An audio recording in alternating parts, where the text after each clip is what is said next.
ভিডিওর শুরুতে সবাইকে জানাই নতুন বছরের শুভেচ্ছা। স্বাগতম 2025 সাল। পুরনো সব কিছুকে মুছে তোমাকে করলাম বরণ। জানি না এই বছরটা আমার কেমন যাবে। আসসালামু আলাইকুম, আমি কোহিনুর আক্তার মনি চট্টগ্রাম থেকে বলছি। বাংলাদেশি ব্লগার মনি চ্যানেলে আপনাদের সবাইকে আরও একবার স্বাগতম। কাছে এবং দূরে যে যেখান থেকে আমার আজকের ভিডিওটা দেখছেন, আশা রাখি আল্লাহর অশেষ রহমতে সবাই ভালো আছেন। আমরাও আলহামদুলিল্লাহ ভালো আছি। নারীর অনেকগুলো রূপ। নারী কখনো মেয়ে, কখনো বোন, কখনো স্ত্রী, কখনো বা মা। কোনো নারীকে যদি প্রশ্ন করা হয়, তুমি তোমার এই 4টা রূপের মধ্যে কোন রূপটা পেয়ে সবচেয়ে বেশি খুশি, নারী নির্দ্বিধায় বলে দিবে, আমি আমার মা রূপটা পেয়ে সবচেয়ে বেশি খুশি। একজন নারীকে আল্লাহ পাক সম্পূর্ণভাবে মা হিসেবে যেই সম্মানটা দিয়েছেন, যেই ভালোবাসাটা দিয়েছেন, তা অতুলনীয়। হয়তো আমিও এর ভাগিদার হতে পেরেছি, আলহামদুলিল্লাহ আলহামদুলিল্লাহ। 2024 সাল আমার জীবন থেকে অনেক কিছুই কেড়ে নিয়েছে, আবার অনেক কিছু দিয়েও দিয়েছে। 2024 সালে শুরুটা হয়েছিল খুব খুব কষ্ট দিয়ে, শেষটা কিন্তু খুব সুন্দর দিয়েই হলো, আলহামদুলিল্লাহ তার জন্য। আমি 2024 সালে শুরুটা খুব কষ্টে কাটছিল, শেষে আমি আমার এই সন্তানকে পেয়েছি, আলহামদুলিল্লাহ। আমার ছোট সন্তান, নাম রেখেছি ওর মোহাম্মদ আশফিউদ্দিন মিহিরান। আমার বড় ছেলের নামের সাথে মিল রেখে নামটা রাখা হয়েছে। সব কিছুর জন্যই আলহামদুলিল্লাহ। মায়ের দায়িত্ব পালন করতে গিয়ে জানি না কতটুকু কী করতে পারবো বাবা তোমাদের জন্য, কিন্তু আমি আর তোমার বাবা আমাদের সাধ্যমতো চেষ্টা করব তোমাদের জন্য সব কিছু করে যেতে। এটা হয়তো আমি যখন থাকবো না তখন তোমরা হয়তো কিছুটা হলেও দেখবে, জানি না তখন তোমাদের সাথে কি হবে, আমার সাথে কি হবে তাও আমি জানি না। সব কিছুর জন্যই প্রস্তুত আছি। 2024 সালটা কিছু মানুষের মুখোশ ভরা বেঈমানগুলোকেও আমরা চিনে নিয়েছি, যে মানুষগুলো আসলে কোনো দিনেই আমাদের আপন ছিল না। বেঈমানগুলো আসলে এমন মুখোশ পরেছিল যে তাদের চেনার কোনো উপায়ই ছিল না। এই তো, এই বিপদগুলো যদি না আসতো আমি তাদেরকে চিনতামও না। চিনে ফেলেছি, তার জন্য আলহামদুলিল্লাহ, সব কিছুর জন্যই আলহামদুলিল্লাহ। আমি যদি বারবার টকতে থাকতাম হয়তো কি আমি তাদের কখনোই চিনতাম না। আমি চিনে ফেলেছি, এটাই আলহামদুলিল্লাহ। আমি সামনে তাদেরকে যে বিশ্বাস করে আর ঠকবো, ওই জিনিসটা হয়তো আল্লাহ পাক আমাকে আর ঠকাবে না। খুব আনন্দের সহিত 2025 সালটাকে গ্রহণ করলাম। জানি না সামনে আমার কি হবে, কিন্তু শুরুটা আনন্দ দিয়েই শুরু করলাম। এই তো আমার ছোট ছেলে, ও আসলে খেলতে খুব পছন্দ করে। এখন প্রায় 4 মাস চলতেছে, আপনাদের সাথে শেয়ার করি নাই। এতদিন ভিডিও না দেওয়ার কারণ কিন্তু একটা এটাও ছিল।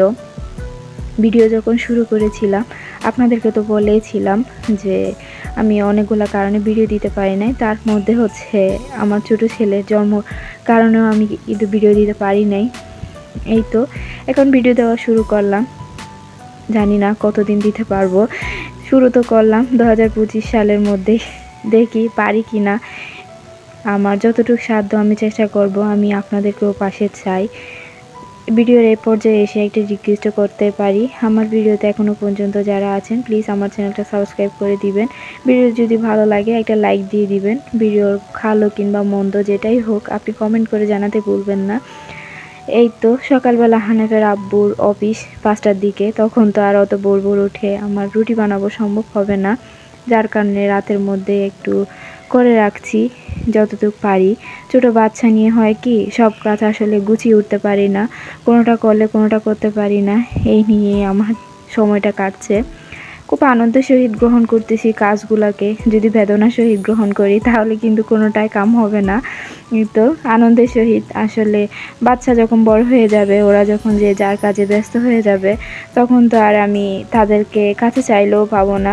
তাই ওদের সব কাজকেই আমি আনন্দের সহিত গ্রহণ করছি, আলহামদুলিল্লাহ। আল্লাহ আমাকে এভাবে আনন্দের সহিত থাকার জন্য তৌফিক দান করুক, আমিন। এই তো কিছু রুটি ফ্রোজেন করে রাখবো, অত রুটি আর আমরা খাবো না।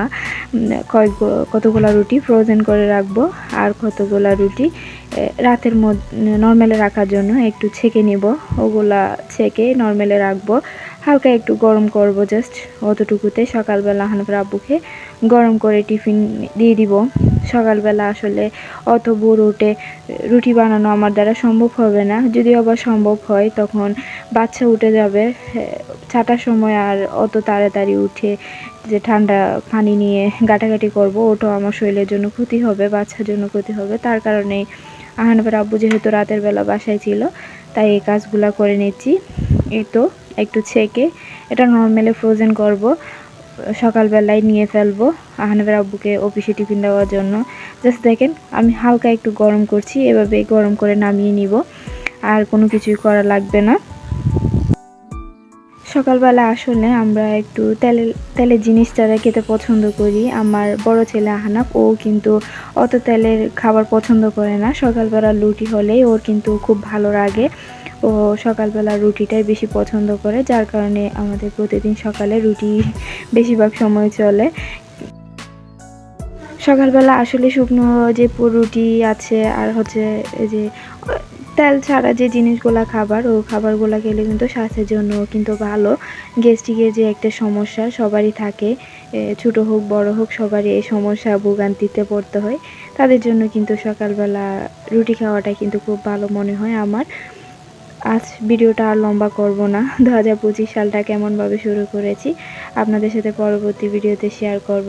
আজ ভিডিওটা আর লম্বা হয়ে যাচ্ছে তাই আর শেয়ার করলাম না, পরবর্তী ভিডিওতে শেয়ার করব। আজ এই পর্যন্ত, সবাই ভালো থাকবেন, সুস্থ থাকবেন, আমাদের জন্য দোয়া করবেন।